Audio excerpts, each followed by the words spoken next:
Hey guys, it's Rez. So today I'm going to be doing something a little different. So it is actually currently 4:31 a.m. on a Monday. Yeah, it's crazy. And I was just thinking to myself, what am I gonna do before I go on vacation in July? And I was thinking, maybe I should do a tier list. And that sounds really good because it's easy and I think it would actually interact with the algorithm very well. So yeah, that's what I'm going to be doing. I'm going to be doing best to worst. I might do this in another part because I don't want to make the video too long, so there will probably be a part 2 to this that I will make somewhere in the future after this. But yeah, let's get started. Let's start with something well-rounded and generic, like Hazzy. Having the max health of 100, Hazzy stands out for its ability to carry weapons whilst other rays cannot. While having a extremely fast swing rate, it does tickle damage compared to Shade's 3-hit attacks. Speaking of Shade, with the max health of 100 and its VIP variant having 250 HP, it is by far one of the most basic characters that is going to be on this list.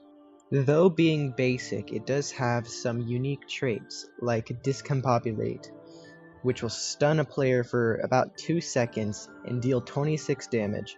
It will shake your camera and slow the player down. It's a pretty useful attack in combat, but I wouldn't say it's overall the best. Whilst its main attack, Slug, is a 3-shot attack, which personally I think is crazy. It trades away less healing capabilities and 0 mutation for extra range and extra damage, which I personally think is pretty good for a basic character. Now starting off with one of the more slightly worse raytraxians, although it being one of my favorites, is crawlipede. Having the max health of 90, making this thing extremely fragile, and personally I would say ideal for PvP.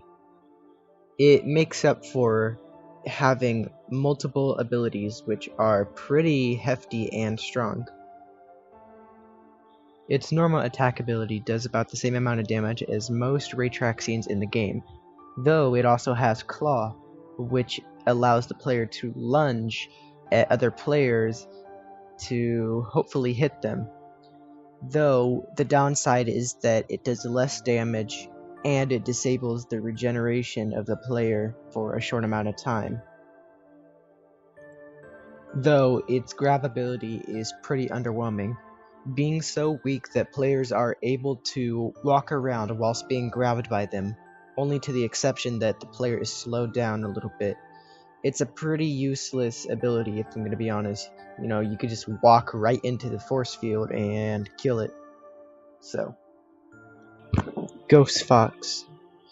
Being one of the many older characters that have been around in the game, it is probably one of the best vanilla characters you can use. Having an ability to phase through players and stun them, and being able to phase through gates and doors, it's a very useful character to use. Also having an extremely fast swing rate, pretty much the same as Hazzy's. While also having 2 other passive abilities. If you are hit by a player, you will briefly go invisible. If you are hit by a taser, you will heal 30%. Pretty cool things. Not a lot of people know about the second one, Manic. Whilst looking very drippy, and personally one of my more favorite characters, it is one of the most underwhelming characters in the game, due to it only having 1 passive and 1 buff. Passive is that it has above average health, which is 120, and its buff is that it has an attack damage buff, but it's only available during power outages. So yeah, it's cool, but genuinely kind of sucks. Hebi.